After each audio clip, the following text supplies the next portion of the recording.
había un profesor que me decía una frase en latín, matter matters, la materia importa. Y yo creo que de alguna manera, pues en los tiempos, digamos, en los cuales estamos, es pertinente, sobre todo, el protagonismo que ha tenido la materia, ¿no? Vosotros habéis hablado de forma, habéis hablado de procesos, pero no sé, yo en este caso me voy a quedar con ese apunte de esa materialidad que tienen en común los 4 proyectos que hemos visto, ¿no? Y que hemos podido disfrutar. Una materia que algunas veces, pues hablando con otros compañeros, decían, bueno, parece que hay una estética de la pobreza. Sí, no, que va. Yo creo que es todo lo contrario. Yo creo que es una materia festiva, ¿no? Es una materia alegre. Es una materia que de alguna manera pues reivindica cierta condición sensual, sexy, ¿no? Erótica, por decirlo de alguna manera, como en algún momento habéis enseñado en algunas de vuestras fotografías, y que de alguna manera pues seduce, impregna y sobre todo ejerce esa condición que tiene la materia de transmitir sensaciones, de transmitir algo que va más allá única y exclusivamente de lo que es el elemento formal. Yo creo que en esos 4 proyectos lo tenemos, ¿no? Lo tenemos. Hasta el punto de que esa materia, y esta mañana, por ejemplo, estábamos hablando de la condición humana del proyecto. Ya hemos visto 4 fantásticos proyectos con los cuales decíamos que lo que habían hecho era un lugar, ¿no? más que un edificio. Yo creo que en este caso hay un tema de escala, ¿no?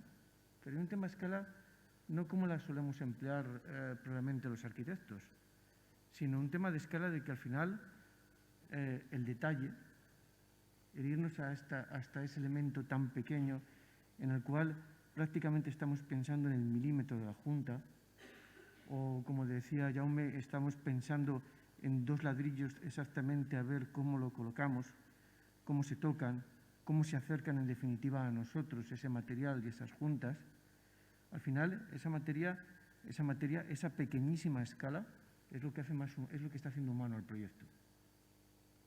Y al final, esa pequeña escala tan diminuta, tan pequeña, por cierto, un poco escarpiana, ¿no? En algunos casos. Digamos, esa pequeña es la que de alguna manera activa un mecanismo de acercamiento a las personas. Acercamiento a las personas mediante vuelvo a repetir, esa sensualidad que llega a tener no solamente la materia, sino cómo se pone la materia, incluso de cómo toca la materia. Incluso yo me atrevería a decir, ¿no? Esa frase de Miguel que decía que los edificios o la arquitectura, en definitiva, era un poco la manera en que tenía que morir dignamente la luz, y que yo creo que también un poco se reflejan en vuestras intervenciones, porque al final la luz es lo más importante de cómo toca la materia y en qué se acaba transformando. Ciertamente, pues bueno, creo que son 4 ejemplos también que probablemente, y creo que lo decía Juanjo, hace unos años no hubiéramos visto en ninguna bienal. Digamos que estamos expresando una condición que lo habéis ido apuntando todos y cada uno de vosotros en la intervención cuando hablabais del proceso artesanal. Yo que os querría preguntar, ¿no? O como primera pregunta, si vosotros, que es una añoranza que yo creo que tenemos todos los arquitectos, y ojalá, yo muchas veces me encantaría serlo, si realmente os consideráis unos artesanos. Si os consideráis más en la vía del artesano, del arquitecto artesano, ¿no? Independientemente de la composición intelectual que pueda llegar a tener el proyecto, que la tiene, y muchísima, ¿no? Y muchísima. Entonces, bueno, pues es un poco, digamos, ese acontecer de los tiempos. Algunas veces yo creo que Frampton estaría encantado, ¿no? Porque ahora mismo Frampton, que tanto admiraba a Alvar-Aalto o a Kahn, que tengamos esta nueva generación o estos ejemplos, de alguna manera conecta con su pensamiento.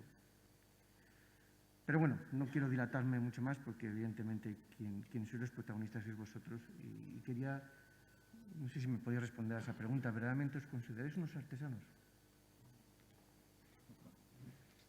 Yo no voy a responder esta pregunta, creo que Jaume o Carlos o Eduard Guillem pueden, yo creo que sus proyectos están más encajados en esta idea de artesanía. Nosotros a lo mejor es una idea más estratégica o más, diríamos, de buscar a lo mejor cierto contraste para justamente poner en relieve la preexistencia, ¿no? Para nosotros el proyecto es justamente la preexistencia. Yo creo que me ha gustado mucho en las de materiales. Para mí los 4 proyectos, en este sentido, el material más importante, a mi modo de ver, de los 4, es el aire. El aire.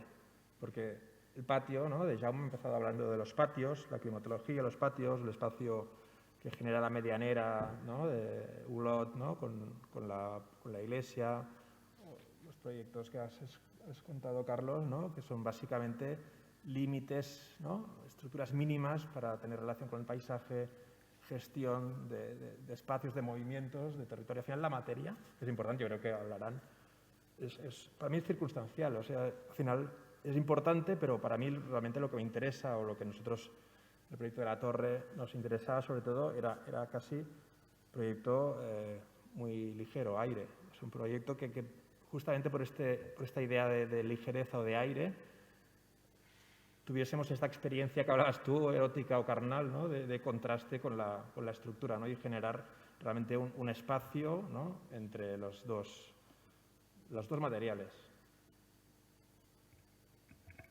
Sí. Bueno, yo creo que se puede ser artesano, se puede ser un científico artesano, incluso se puede ser un industrial artesano. Es una cuestión de actitud mental. Y en cuestión de arquitectura, yo creo que ha habido una pérdida de oficio básico, ¿no? Que es el dibujo, ¿no? La cantidad de dibujos sobre el detalle, ¿no? La aproximación a la obra. Y bueno, sí que nosotros quizás todos en eso disfrutamos, ¿no? Y también me implícito con la materia, seguro, ¿no? Porque la materia es de algún modo, bueno, es una actitud manual, ¿no? Hacia la realidad física, ¿no?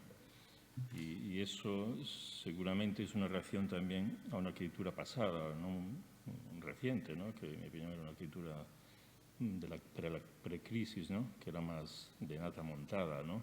Muy formal, muy vinculada a la industria de la producción de arquitectura revistera, ¿no? O sea, que es una arquitectura de imagen, incluso más que de imagen, ni siquiera de forma, es una arquitectura de fotografía y muchas veces de fotografía filtrada, ¿no? Entonces, bueno, quizás hay una reacción a ese tipo de posicionamiento, incluso a esa arquitectura publicable, y hay una arquitectura que intenta hacerse más artesana, más táctil y seguramente mucho más vinculada al oficio, al tacto, al sonido, ¿no? Y mucho menos a la imagen, ¿no? Mucho menos, por lo menos yo creo que estos proyectos que hemos visto ahora por la tarde seguro y en otros también antes, ¿no? Y yo creo que es importante, ¿no? Yo creo que es importante hacer esa crítica precrisis a una arquitectura que me parece que, ya digo, es filtro fotográfica y que el arquitecto tiene que recuperar su oficio para recuperar su posición en la sociedad. Si no, llegará un momento que Photoshop acabará con nosotros, ¿no? Y eso sí que es una posición crítica y no creo que sea una posición antigua, al contrario, que es una posición de origen. Hay que recuperar el oficio del arquitecto, y eso recuperar el dibujo, el detalle, la obra.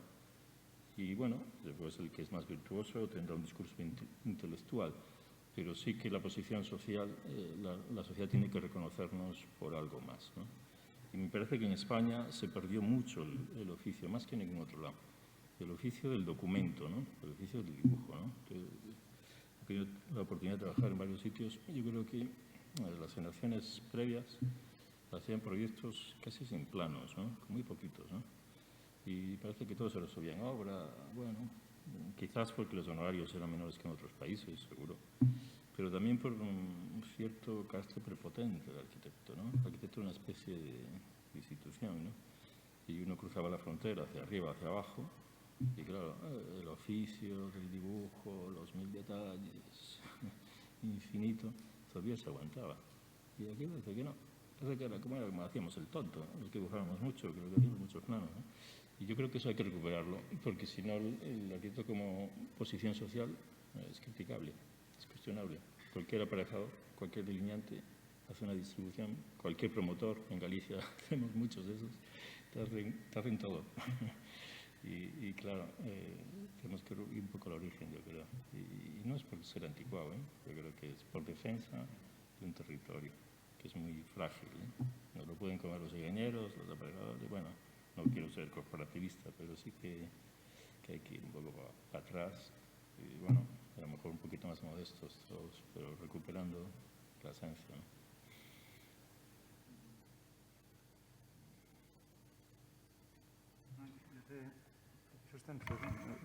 Si no, yo tengo que encender, ¿no? Está, ¿no? No, yo te recojo esto y te lo compro, lo de Matter Matters, pero déjame comprarte más cosas. Yo creo que aquí hemos acabado hablando, bueno, esto de la materia, ¿no? Y de la Junta, y podríamos seguir si apetece, pero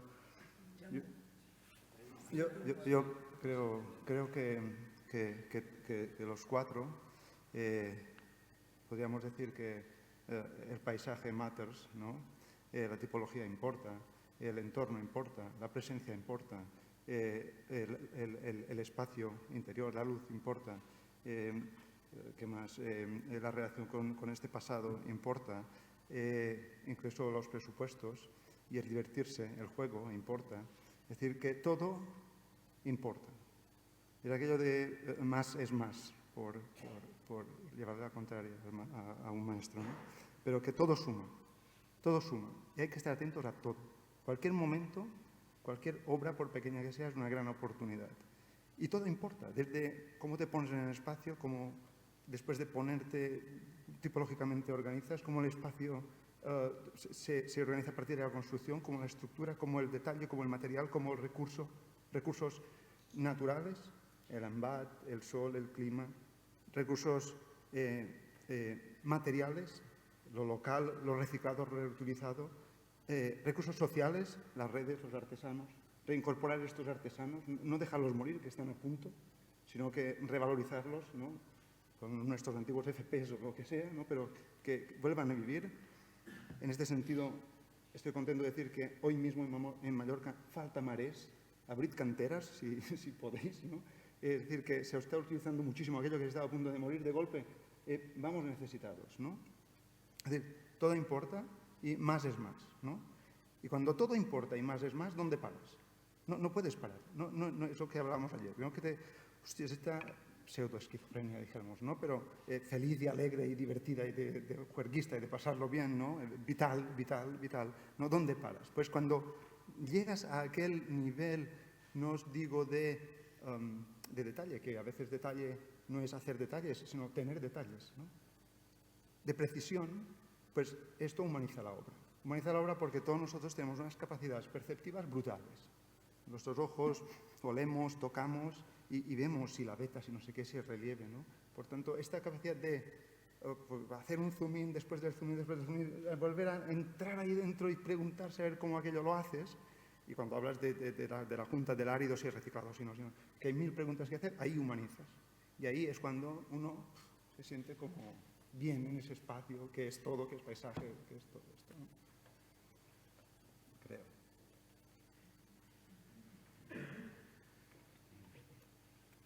Bueno, no sé yo, lo que ha comentado Carlos de este aire, yo estoy muy de acuerdo con esto, porque creo que este aire lo contiene todo.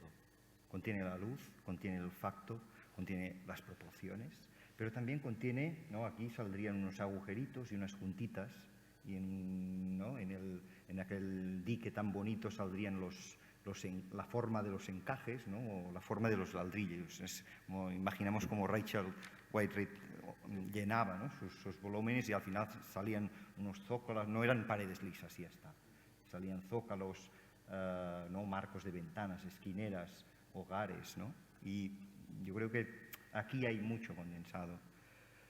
Lo de los artesanos, en Cansao pasó una cosa que era muy bonito porque la compañía que lo hizo tenía operarios, 2 operarios que sabían construir bóvedas y 3 que no.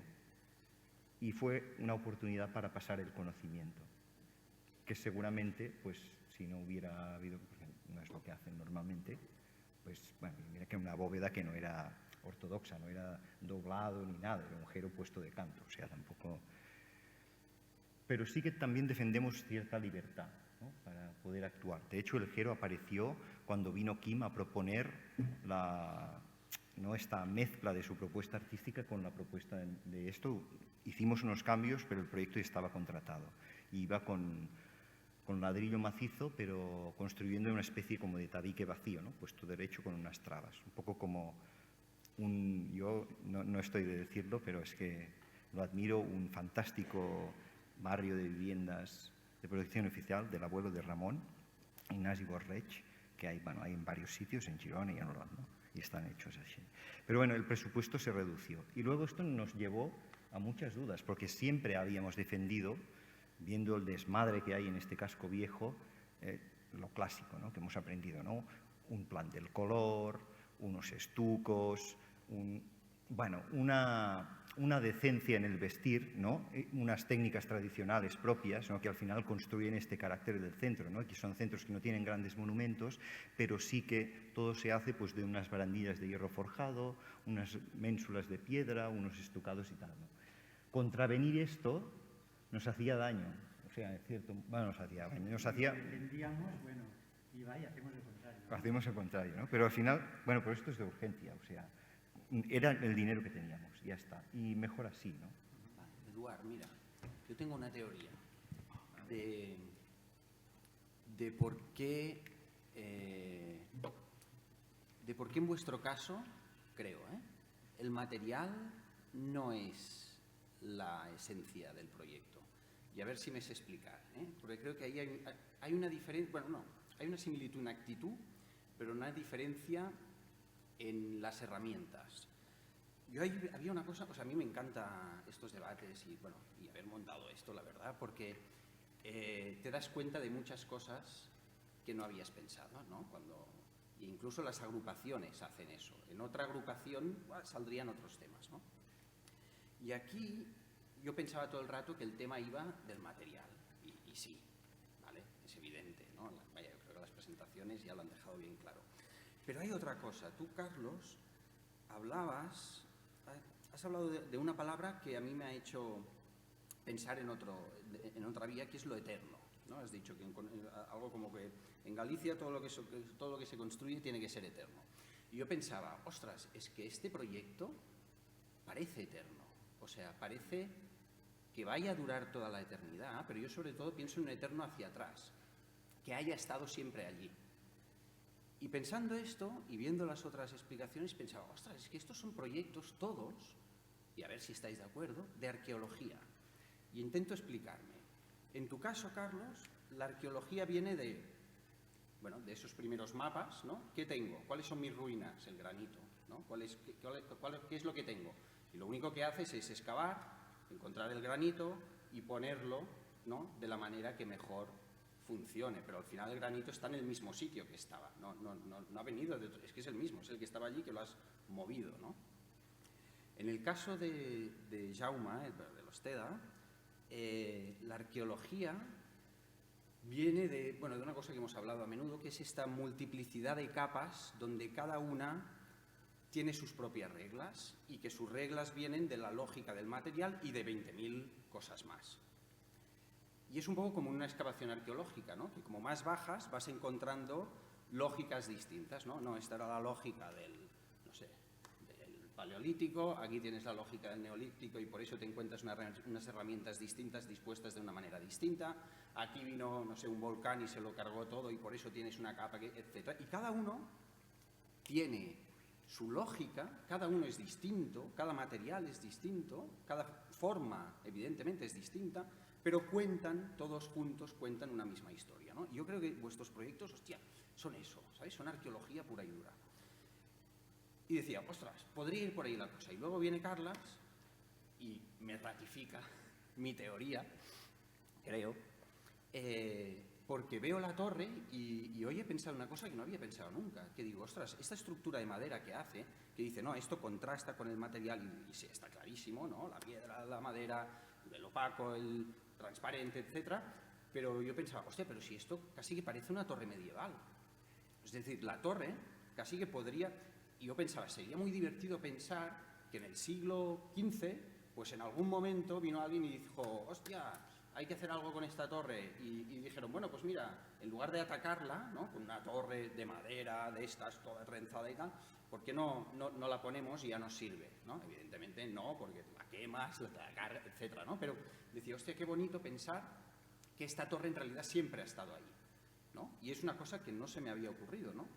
Y luego llegamos a los de Olot, que tienen este toque, que a mí me encantan los de Olot. Yo tengo hemos tenido la suerte de hacer un proyecto allí y bueno, yo creo que ejemplifican muy bien este seny i rauxa catalán, que es que son la bomba, tú. Son la bomba y que os pongo un pequeño detalle que me ha parecido ver, y ya me diréis si es verdad, pero que en Olot son capaces de hacer un vídeo con los vecinos, ¿no? Entiendo esto, y que te aparezca un vecino con una nariz de payaso. No sé si lo habéis visto, el tío allí, papá, todo feliz, tal, haciendo la maleta, no sé qué, y dices, pues, ¿qué hace este tío con una nariz de payaso? Pues es que es de Olot, y si es de Olot, pues eso es normal, ¿sabes? No, y en vuestro caso, el material, yo creo que no es la base arqueológica, sino que en vuestro caso, el material aquí es la decoración. Y lo que quiero decir, y ahora te pasaré el turno porque sé que Ana se está muriendo de ganas de hablar de la decoración, pero es un proyecto de arqueología, pero donde no es una arqueología de la forma y una arqueología del material, sino una arqueología de la identidad. Y eso, ostras, yo no lo había acabado de captar. Y me parece que la cosa va por ahí. Y cuando he visto esa foto en blanco y negro de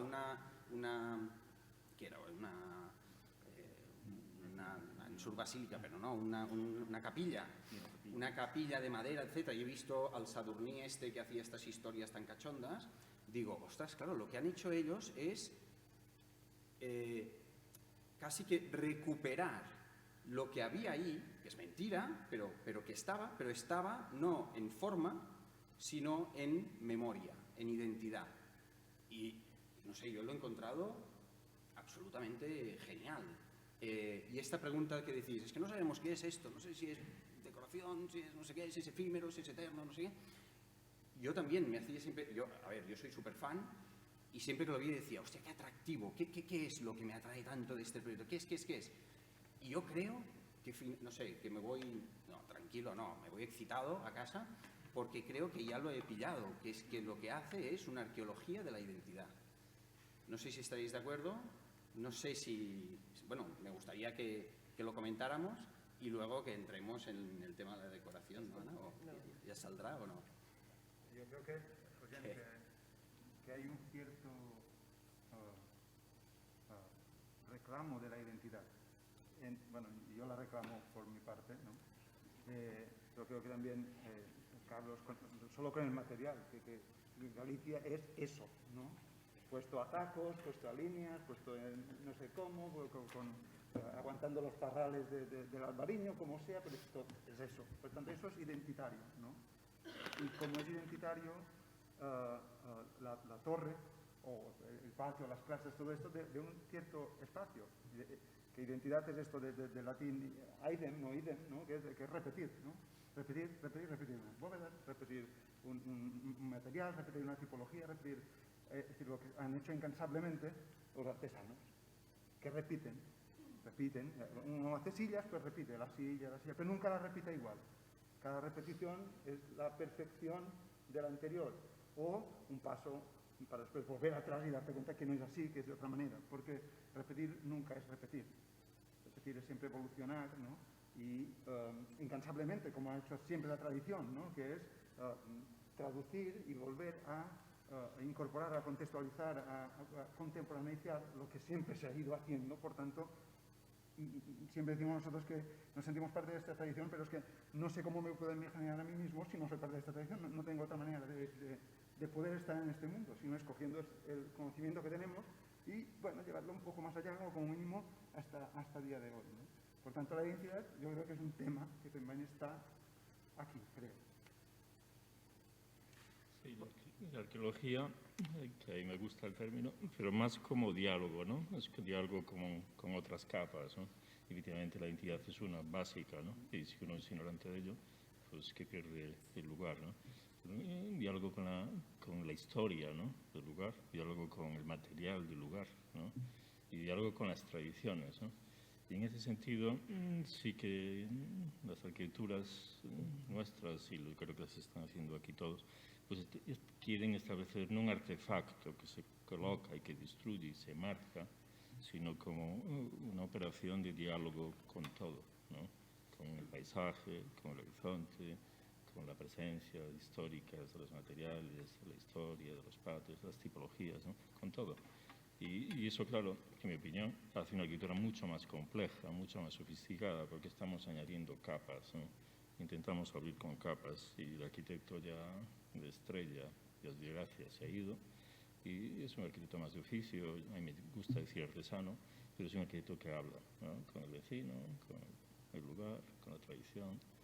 Y en ese sentido, creo que además es un arquitecto que crea cultura, ¿no? Contra un arquitecto que crea mercado. Está bien, pero en mi opinión es otra cosa. Es otro, yo ahí no estoy. Pero sí que es importante tener conciencia de ello, ¿no? Y que es una reacción, ¿no? Y es una posición, ¿eh? No es algo heredado, sin duda, ¿no? Y me gusta el término, ¿eh? Pero con ese matiz de diálogo con todos, con todo el mundo. Yo diría, estoy de acuerdo, y más, o sea, me interesa el diálogo, evidentemente, pero para mí es el arquitecto que escucha también. Escuchar, hablar después, pero primero escuchar y a lo mejor silencio, ¿no? Y no decir nada y solucionar cosas, o tu intervención, que es sacar, ¿no? la estructura antigua y dejar la piedra, y ese es el proyecto, ¿no? Al final es ir a lo esencial, ¿no? Yo creo que esta idea como de escuchar, ¿no? de valorar lo existente, de casi hacer un paso atrás, ¿no? Y decir, bueno, es que esto ya es el proyecto, tengo que construir unos muros para que no se caiga la medianera o la torre, o tengo que hacer una casa, y entonces aprovecho el material del lugar para hacer, bueno, pues que es que está aquí, ¿no? Y algunos muros. Pero esta idea como de observación, de arqueología, de capas, yo creo que sí que es contemporánea, y a mí personalmente es lo que más me interesa de la arquitectura, o sea, es lo que me interesa como de entender estos procesos y de ver los proyectos que han escuchado, que se han fijado, cómo han participado. Yo creo que esto tiene que ver también con lo que comentaba Eugeni, de la idea de que parecen proyectos, ¿no? Que han estado ahí o que han respetado, porque han sabido escuchar y han sabido trabajar con los materiales del lugar, pero no solo con los materiales físicos, ¿no? Yo hablaba del aire, también la tradición, la identidad, la historia, los artesanos, ¿no? La tipología, han sabido pues aportar, ¿no? Sumar. Yo creo que esta idea de sumar es importante, ¿no? Por eso la idea de la superposición, o la palabra no es superposición, sino complementación, ¿no? O diálogo, ¿no? Pero este concepto yo creo que es imprescindible, ¿no? De entender, escuchar y a lo mejor callar, ¿no? Y dejar paso a que pasen cosas, ¿no? Sí, bueno, Eugenio ya ha anunciado que le había apuntado la decoración, era como un tema que había apuntado aquí, pero decoración que suele ser como una palabra un poco maldita cuando se habla de arquitectura, pero yo creo que también se podría hablar de un cierto vestir, que yo creo que este vestir aparece en todos los proyectos, después con técnicas diferentes, con encajes diferentes, pero este vestir también me lleva a otra cosa que ya también sale en la conversación, que es el imagen, que Carlos comentabas en tu primera intervención como algo que caracterizaba otra época, que era ir a la imagen, pero yo creo que aquí lo que surge es pasar de la imagen a imaginario, y apunté aquí como de compartir memoria colectiva, que salió en vuestra presentación, pero yo creo que estáis creando imaginario, o sea, estáis proponiendo, diseñando imaginario colectivo con vuestros vestidos de estos lugares. Y yo creo que este imaginario, el nuevo imaginario, que es el viejo, también es para recuperar un viejo imaginario, es a través de escucha, etcétera, que son todas intervenciones como muy sensibles, pero que yo creo que es importante que no no evadimos la responsabilidad que hay una intervención muy importante de la torre del Carlas, queda muy poco, y lo nuevo, el vestido, es más grande que el cuerpo, y que muchas veces históricamente los vestidos completan los cuerpos y les dan la forma deseada, yo creo que es como una cosa que nos tiene que producir como un cierto orgullo o placer, lo que sea, no es una cosa que hay que como empequeñecer. Y luego también me parece que Carlos decías lo de o igual era otra persona, pero lo esencial. Y estos días hemos visto estos proyectos más calvinistas que hemos llamado los que aparentemente son formalmente más puritanas, y luego ha entrado la sensualidad sevillana, etcétera, etcétera. Pero yo creo que la esencia puede tener muchas formas, y a veces la esencia es decorativa, como en el caso de Hulot, que es la esencia del folclore, de lo festivo, de lo quizás incluso excepcional, y creo que alegra mucho ver que podemos también a veces incluso exceder un poco, que todo lo esencial no hace falta que ocurra a través de reducción. Que ayer escuchamos alguna presentación brillante y súper bonito de, bueno, Ramón me parece que todavía está exacto, que lo del Picasso de llegar al buey, al toro, como con las líneas, etcétera. Y es interesante ver cómo estos diferentes estrategias de ir a lo esencial mediante reducción, a ir a lo esencial mediante este todo, que más es más. Que es súper interesante, simplemente. ¿Dónde está la pregunta? No tengo ni idea, pero que me gustaría ver esta, digamos, reacción al vestido y decorativo, quizás.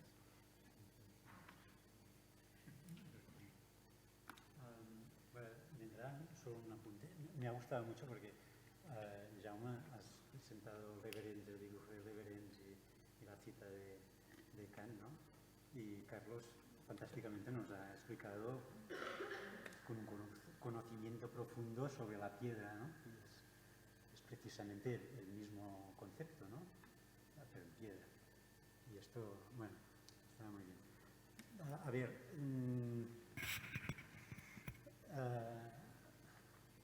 es verdad, hay un punto de festividad, sí, sí. De hecho, tenemos unas fotografías, ¿no? Me acuerdo que hicimos en una pequeña exposición en la ETSA, nos pidieron que presentáramos algo, y presentamos una fotografía antigua en Cataluña hay una tradición que es una festividad que es Corpus de Sant, que se decoran las calles con manteles de flores que se van a buscar en el bosque y en el campo, y se decoran con los pétalos de estas flores, y se hacen como unas decoraciones, unos tapices en medio de la calle. Y esto es una tradición que se ha perdido, de hecho, ¿no? Y es una tradición que nos gusta mucho porque explica muchas cosas que nos interesan. Por ejemplo, es esta cosa de domesticar la calle, ¿no? Al fin y al cabo, la decoración es una forma de hacer más amable la arquitectura, de hacerla, bueno, de identificarte con ella también, ¿no? ¿Por qué no? Y a veces cuando intervenimos esta capa de decoraciones tiene esta parte también esencial. Y me acuerdo con lo... Eso no quiere decir que la decoración sea una cosa que se tenga que poner en exceso. Es puntual, y a veces hay en mayor proporción o en menor. Pero esta cosa de hacer más amable, de hacer una cosa identificable, que la persona, que el usuario se pueda identificar con aquello, ¿no? Y que no sea tan desprevisto, tan limpio, tan esencial de la construcción, tan básico, ¿no? Yo creo que es una cosa que nos gusta. Nos gusta, además, en Can Sau pasa. Es un edificio que no es nada, o sea, no hay una función detrás, un programa. Y Y nos gusta porque no hay un pragmatismo detrás en el que puedas decir, pues un edificio de oficinas que tantos metros cuadrados, tantas oficinas, tanto no sé cuál, que es reconocible, ¿no? Hay un problema probablemente que es que tenemos que dar, o sea, todo tiene que ser absolutamente inteligible, ¿no? Lo tenemos que entender. Y cansado le pasa esto que no se entiende. Bueno, pues uno le emociona tal, el otro le emociona el otro, las abuelas van ahí y empiezan a leer, sí, esta tienda me acuerdo que iba a comprar, el otro, y cada uno pues se identifica de una manera u otra en función de cómo lo ve y cómo ha vivido en el barrio, ¿no? Y la decoración yo creo que tiene parte de esto.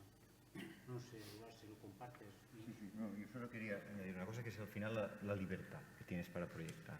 Y que es lo que valoramos de estos maestros de obra, decoradores que hacían lápidas, que utilizaban cualquier recurso para conseguir un propósito, ¿no? En este caso de artesanía, en los que tenían a mano, ¿no? Pero, y tampoco es que esto tenga que salir en todos los lugares, pero si algún lugar tiene que salir, pues sale y ya está. Y efectivamente el ladrillo no era importante, el dorado sí. En este caso, ¿no? Porque si os habéis fijado antes, delante había la puerta tapiada de la antigua entrada de la iglesia, ¿no? Que era como esta correlación. Y bueno, y al final, ¿no? Me parece que con construcción hay un límite, hay un lugar que no puedes traspasar, y que quizá con un poquito de decoración puedes llegar a esto, a interpelar o un poco más, ¿no? Es un discurso que nos gusta a nivel de difuminar entre lo que es calle, lo que es público, lo que es doméstico. La decoración tiene un punto de doméstico, y esta cosa de traspasar... Sí, acércate al micro, por favor, si no, no se te escucha. Esta cosa de traspasar del interior al exterior y de hacer una cosa que es doméstica, la domesticidad, lo asociamos muchas veces a lo textil, porque en la calle no está. Y esta cosa de coger el pattern, de coger, de hacer amable la calle, con elementos que probablemente, pues vale, hacemos una gran lámpara, la ponemos en medio de una gran infraestructura como son las fuentes de Sant Roc, porque allí pasaba el tren, ahí es la principal fuente de agua de Olot, de suministramiento, etcétera, etcétera. Pues le interpelamos con una luz cálida, que podría ser una cosa absolutamente abstracta, sencilla, pero no, necesitamos que esto nos dé un mensaje un poco más.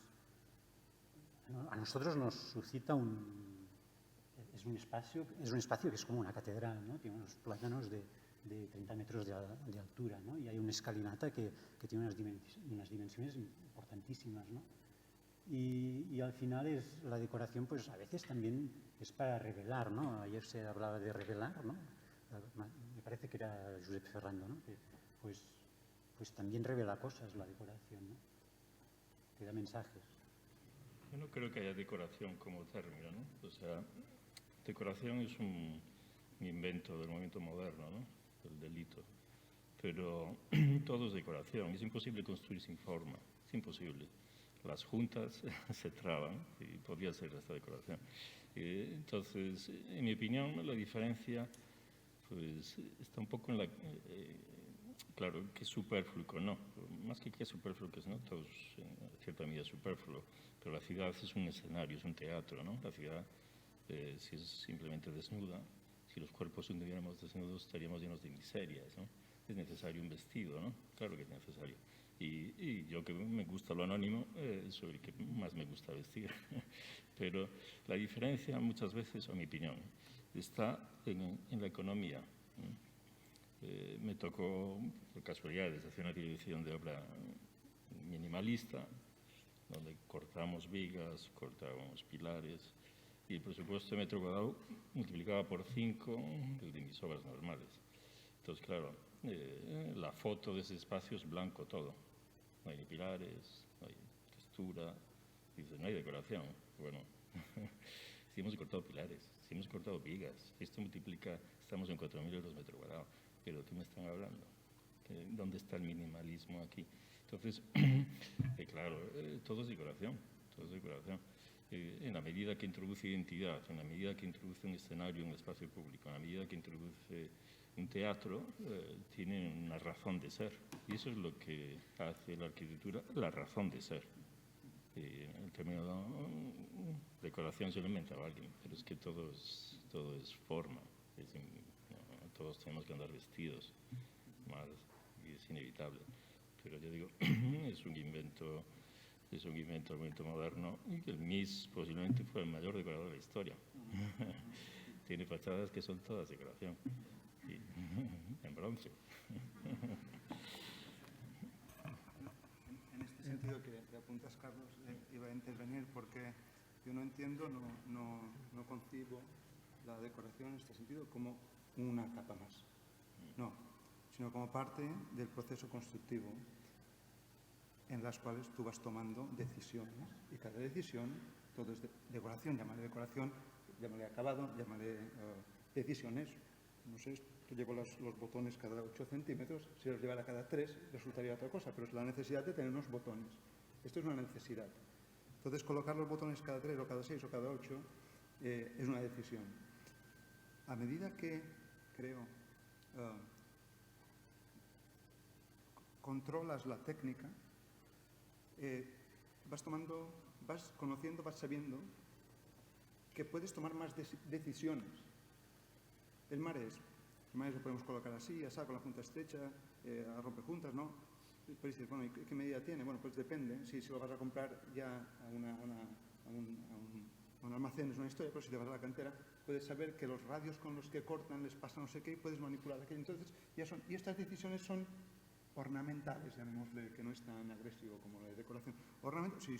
Aquí hay ornamento y hay decisión constructiva, que la tienes que tomar de una manera u otra. Puedes hacer unas escamas de madera, que la de abajo tiene que ser metálica para que no se pudra, y aquello es ornamento, llámale como quieras. Es necesidad constructiva que te acaba, de una manera u otra, definiendo aquello. Incluso cuando es vestido, que creo que es otra historia. Semper diría que es otra historia. Cuando la decisión de colocar un ladrillo mal colocado enseñando los agujeros para decir, negar la propia naturaleza del material, diciendo, hey, este material esta morcilla colocada así no es resistente, este material no es aislante térmico ahora como lo colocó, ahora es vestido. Yo necesitaba hacer ese trasdosado, pero la necesidad del proceso constructivo te hace tomar unas decisiones que eso lo transforma en aspecto físico que tiene la cosa en sí, a partir de la necesidad. Y hay una pregunta que me agrada cuando Carlos decide cortar con el cantero la piedra así o asá, o aquella curva un poco más aquí, un poco más allá. Hay un punto de, a ver, probemos un poco más de sal o un poco menos. Y viene la pregunta, creo que era Tesenov, lo digo de memoria. En la escuela siempre nos preguntan, ¿y por qué? ¿Y esto por qué? ¿Y esto por qué? Y Tesenov decía, ¿y por qué no? Este punto, que es la decisión propia de la entraña, que forma parte de estas decisiones, que éramos más subjetivas dentro de lo objetivo, porque hay que cortar la piedra, porque si no, no traerás una piedra como esta sala, o todo el banco entero, lo vamos a cortar aquí, ¿por qué? ¿Y por qué no? Aquí y así. Y esto forma parte de estas decisiones, como una serie de ladrillos amarillos. ¿Esto es ornamento? Sí, pero ¿por qué no? Está muy bien, ¿no? Y forma parte del vestir bien, o del vestir dignamente, ¿no? A partir de un material muy básico y elemental, llámele granito en Galicia, llámele ladrillo en Olot, pero que este punto del por qué no, quizá lo eleva a un punto que es amable, es humano, otra vez. Yo, bueno, ahí a lo mejor, no sé, bueno, es más que una pregunta, es un poco una reflexión, pero que bueno, no sé cómo os la vais a tomar. Así os lo digo, ¿no? Porque bueno, yo me gustaría que me respondierais sobre un tema que a mí me parece que puede ser muy importante. Hace un momento Eugenia había hablado de arqueología, ¿no? Yo no estoy tan seguro que sea arqueología. Y os digo por qué. Porque arqueología remite a un momento exacto o una serie de momentos. Remite a historia, ¿no? Remite a... yo la torre, acabas de hablar de que en una época medieval, que tengo esto en este momento, y yo no sé, no creo que se pueda identificar esa arqueología, historia con el proyecto, porque a lo mejor de lo que más estamos hablando, y sobre todo porque más que nada hace un poco a colación de lo que ha dicho Jaume, ¿no? Cuando ha hablado del tipo, ¿no? De la repetición del tipo. Y claro, la repetición del tipo lo que lleva es a la tradición.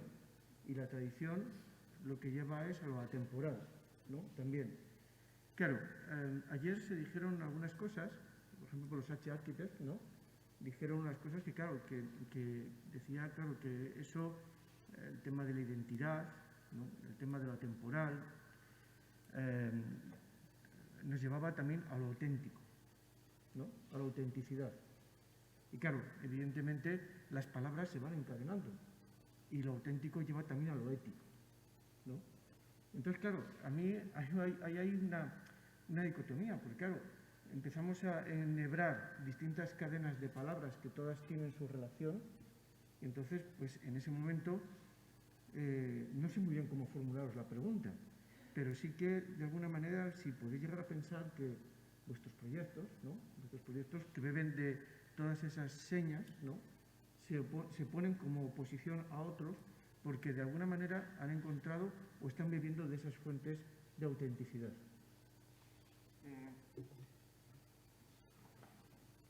Dicen que la casa más mallorquina de todo Mallorca la hizo un tal Hudson en el año 70. Un tío que venía de fuera y que simplemente se fijó, hostia, ¿qué tienen estos tíos? ¿Qué piedra? Y no pesa nada, y esto es fantástico, se corta como el queso, ¿no? Esos recursos que eran del lugar, eran de esa tradición, ¿no? Ecología, lugar, materiales, etc. Y claro, y en aquel momento reinaba el hormigón y a todo plan, ¿no? Años 70 y tal. Y claro, lo de lo auténtico, que también se toca con original, quizá, ¿no? Es de origen, al final. Pues ese señor que iba con una actitud por el mundo de observar las cosas, ¿no?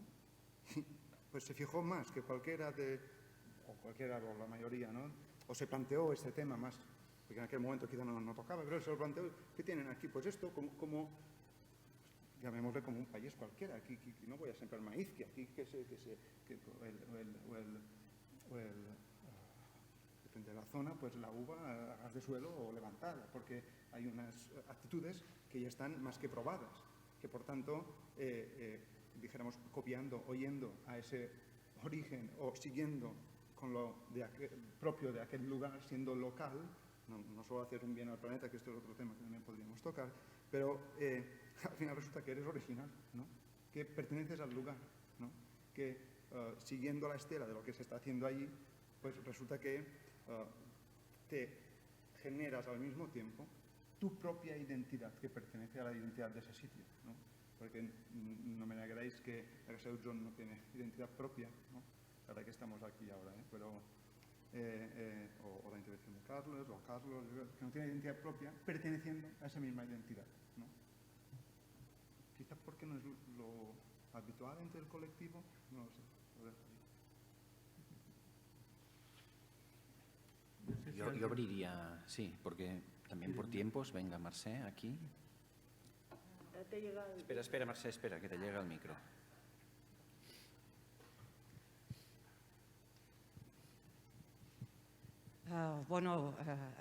Hoy es el postre, realmente, ¿no? O sea, definíamos el otro día con los compañeros que el postre es la fantasía, es algo para lo que se necesita mucha técnica. Yo creo que la arqueología es apropiado, ellos tienen muchas raíces, mucha base, ¿no? Pero desde luego hoy hemos volado, o sea, y me parece un colofón magnífico. O sea, creo que Si hacemos el símil como habéis hecho siempre, que esto era un banquete, ¿no?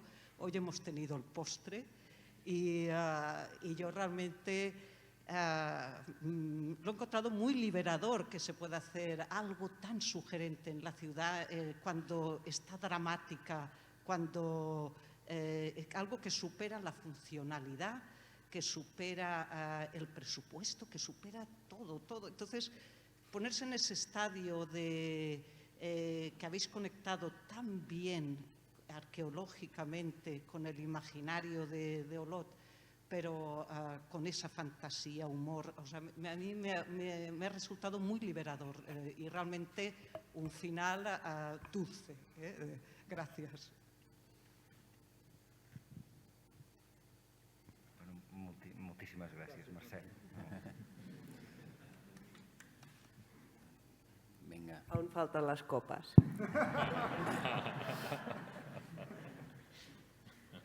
No, yo es que tengo un tema, pero no quiero acaparar y me gustaría que alguien tenéis la oportunidad ahora de comentar lo que siempre habíais. Mira, venga, Juanjo, sí señor. Espera, que te llegue, así.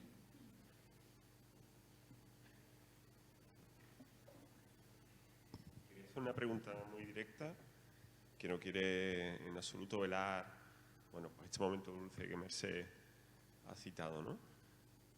Admitiendo que la arquitectura que hacéis, los principios en los que los basáis, los referentes que manejáis, pues son conmovedores, o sea, son la arquitectura que a mí me gustaría llegar a hacer en algún momento.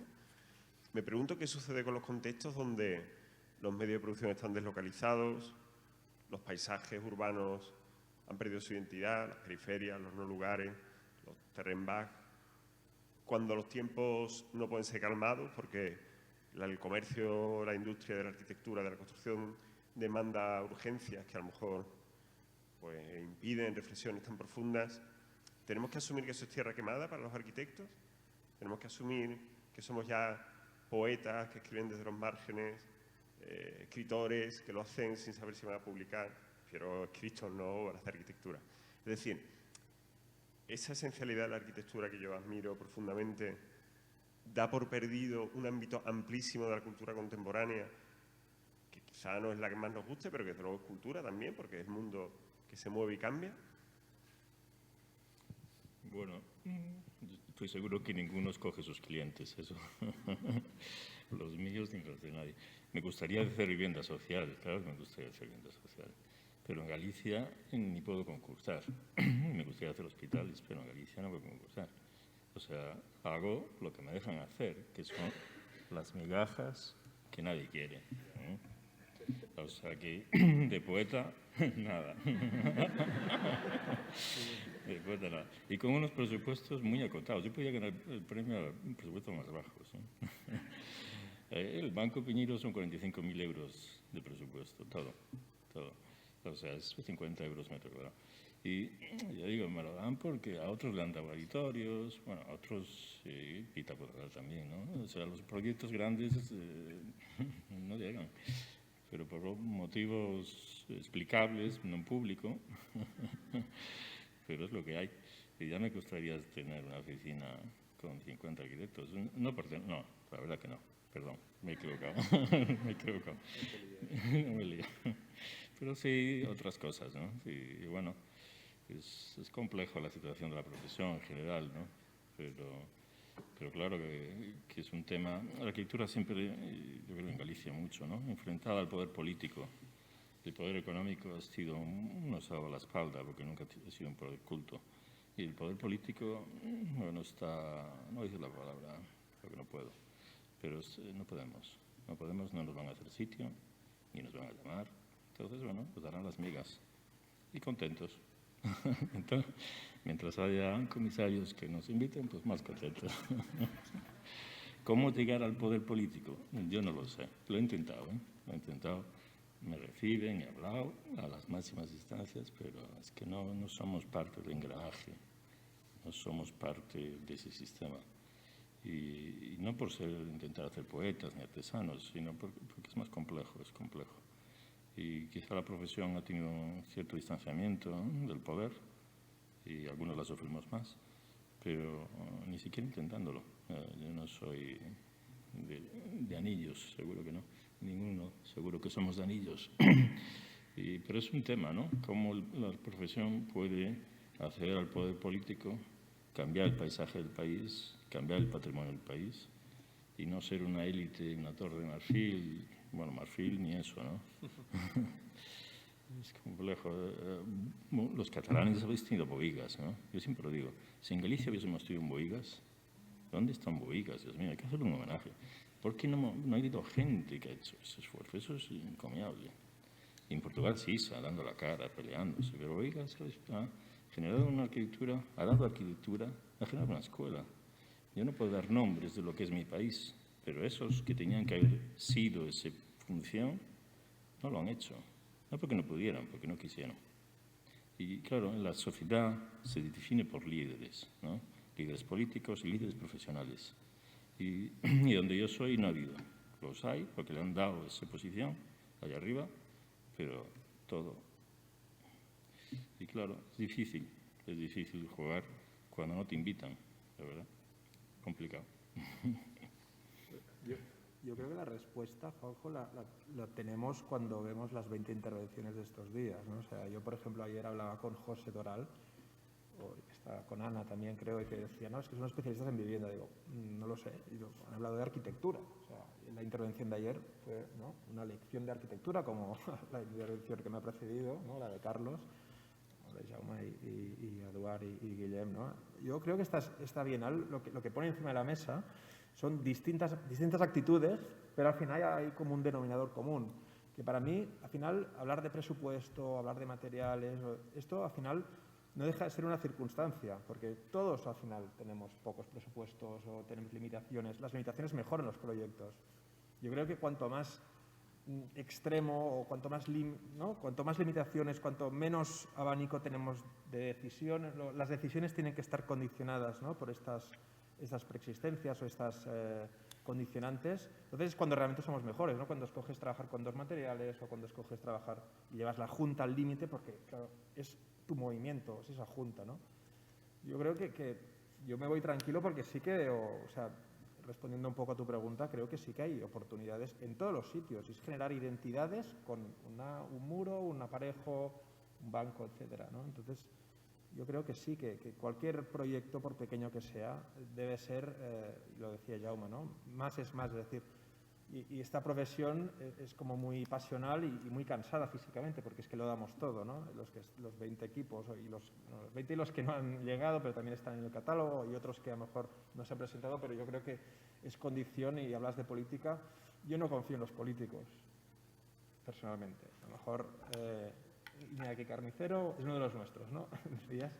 Pero yo creo más en el esfuerzo diario y esta generación que está generando una nueva identidad o un nuevo momento, ¿no?, una contemporaneidad. Yo me fijo más, ¿no?, en vosotros, por ejemplo, que no seguir, ¿no?, un momento o confiar en que un político pueda dar respuesta a lo que estáis haciendo. Yo creo que estamos haciendo política. No me considero político. Pero, perdona, decía lo del político por acceso a los proyectos de programa social, ¿no? Sí. Por ejemplo, ¿no? Y por ahí iba a responder también, que es que yo creo que, y creo que se hablará en breve, la siguiente Bienal estarán aquí, creo. Ahora mismo hay, bueno, un ejemplo en el que esta mañana tenía una reunión por este proyecto justamente, proyecto de vivienda social, 15 viviendas, en un pueblo en Mallorca. Esto suena muy bien, cuando ves el rincón del pueblo que nos tocó, que tiene el gobierno en propiedad para construir esas viviendas, no es lo más sexy que puedas encontrar en Mallorca. Claro, hay los vecinos que han construido, bueno, especulado, como le quieras llamar, un revoco y venga, te tira, y aluminios y punto.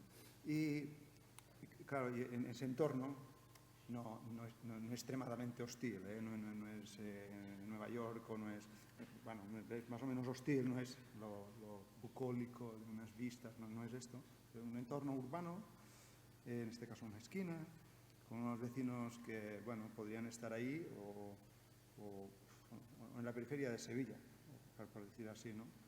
O en Tegucigalpa, ¿no? Pues cosas sin identidad, ¿no?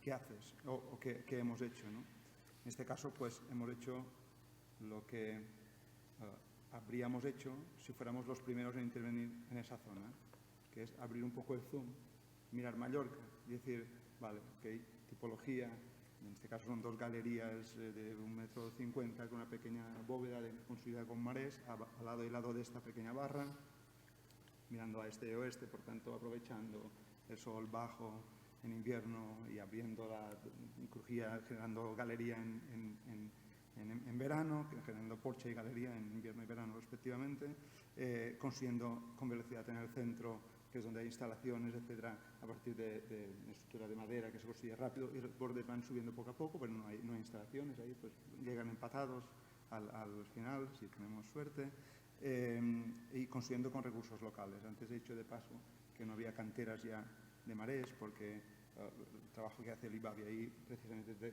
revalorizar estos oficios, la cantería de allí, el material de allí, etcétera, etcétera. Y al final, ¿qué haces? Pues si el vecino no es simpático, no